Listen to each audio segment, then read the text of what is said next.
코스피 2800 간다는 이야기가 있습니다. 여기서 반등하지 못하고 정말 2800까지 떨어질 수 있을까요?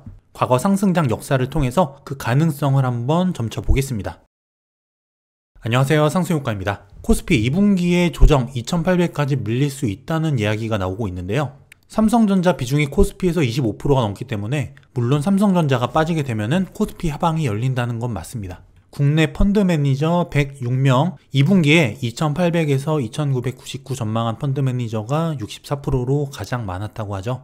2분기까지 약세 보이고 하반기에 강세 전환이 예상된다. 많은 펀드 매니저가 이렇게 전망을 하고 있는데, 그럼에도 불구하고 절반 이상이 주식 비중을 유지하겠다라고 대답을 했습니다. 조정 이후에 3, 4분기에 고점을 찍을 것 같다라는 예상이죠.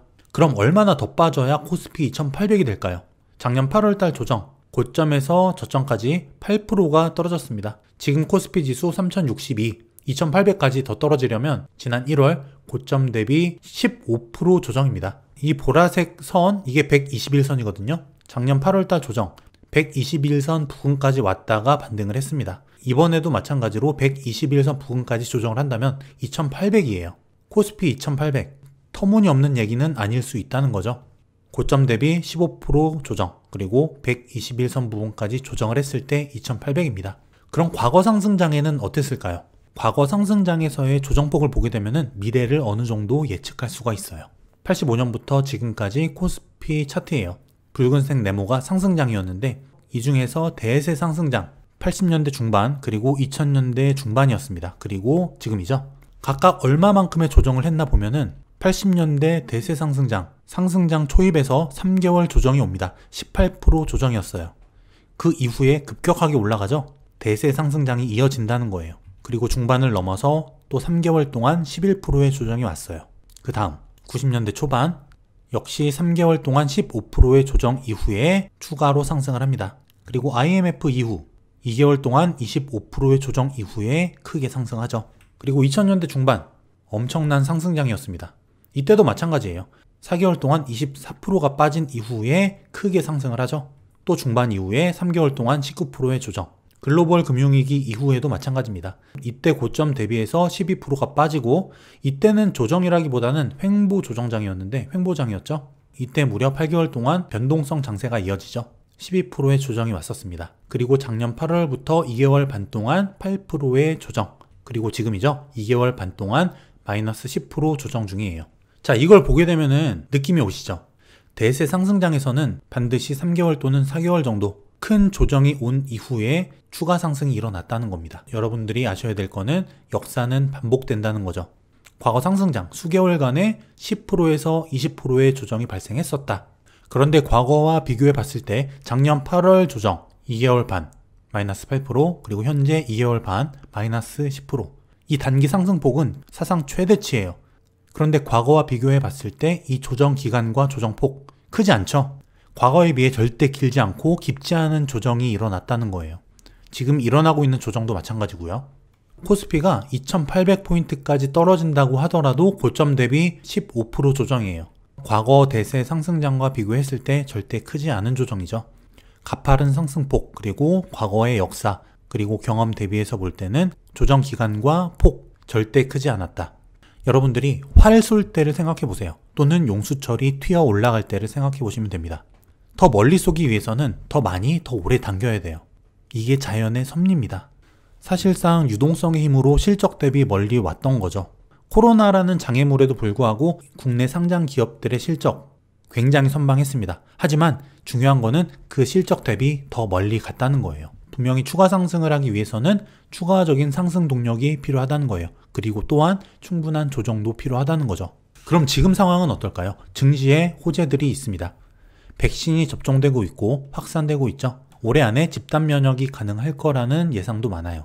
또한 본격적인 경기 회복, 그리고 기업 실적 개선도 일어나고 있습니다. 게다가 미국의 본격적인 대규모 경기 부양책 4월부터 본격적으로 풀리죠. 1.9조 달러 그리고 3조 달러의 대규모 경기 부양책 진행 중에 있죠. 우리나라 기업 106곳의 상장 기업들, 이게 21년 1분기 영업이익 예상 실적입니다. 작년 1분기 이때죠. 22조 원 대비해서 40조 원으로 75% 이상 증가가 예상이 되는 상황입니다. 물론 기저효과라는 게 있죠. 이 40조가 큰 금액이라기보다는 작년 1분기가 적었다는 것도 사실이긴 해요. 하지만 어쨌든 선방하고 있고 계속 증가가 예상이 된다는 겁니다. 지금 추가적인 증시 모멘텀이 없는 상태에서 4월 이후에 기업 실적이 발표가 되면은 또 본격적인 경기 부양책에 따라서 돈이 풀리게 되면은 이것들이 상승 모멘텀으로 분명히 작용할 수도 있다는 겁니다. 하지만 악재도 있죠. 지금 이런 박스권 구간은 굉장히 변동성이 높습니다. 추가 조정도 분명 감안은 해야 돼요. 이게 미국 분위기인데 유럽도 지금 변종 코로나 확산 중에 있습니다. 이런 코로나 재확산, 게다가 커지고 있는 미중 분쟁, 인플레이션에 따른 금리 인상 우려, 이런 악재들도 있어요. 불안 요소도 분명히 있다는 거죠. 그리고 미국에서 이런 일이 벌어졌습니다. 빌 황이라는 사람이 운영하고 있는 헤지펀드, 바이두, 텐센트 이런 기업을 그 헤지펀드에서 많이 갖고 있었는데 5배에서 최대 15배 레버리지를 쓴 상태에서 보유를 하고 있었던 거예요. 근데 이 바이두, 텐센트 이런 기업들이 요 며칠 동안 급락을 하면서 반대 매매에 걸리게 됩니다. 마진콜이죠. 레버리지를 과하게 쓴 상태에서 주가가 하락하니까 그 레버리지에 해당하는 원금을 지키기 위해서 반대 매매가 나간 겁니다. 주가가 이렇게 하락하는데 추가로 반대 매매가 나오니까 더 빠진 거예요. 이 하락폭이 차트로만 보더라도 어마어마하죠. 고점 대비해서 보게 되면 반토막 가까이 빠진 거예요. 어마어마합니다. 근데 이 반대 매매 물량이 이게 끝이 아니다 라는 이야기도 나오고 있고, 게다가 이 헤지펀드에 이런 큰 레버리지를 부여했던 투자은행들, 그 은행주들도 피해를 보게 되죠. 그래서 여러분들도 이런 레버리지 절대 쓰시면 안 됩니다. 주식 시장은 기본적으로 변동성이 커요. 20, 30%는 언제 빠져도 이상하지 않다는 거예요. 근데 레버리지를 쓰고 신용 미수, 주식담보대출 이런 걸로 주식을 하게 되면은 한순간 오게 되는 큰 급락의 반대 매매는 금방입니다. 참 이런 여러 가지 혼란스러운 상황이 계속 발생을 하고 있다는 거예요. 굉장히 불안하죠, 시장이. 지금 이 박스권 구간, 조정 구간, 높은 변동성, 그리고 추가 조정도 분명 감안은 해야 돼요.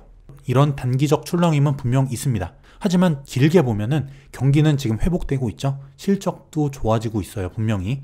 그리고 과거 사례를 봤을 때 대세 상승장에서 기본적인 조정 기간, 조정폭은 필요했다는 것도 우리가 경험상 알 수 있었죠.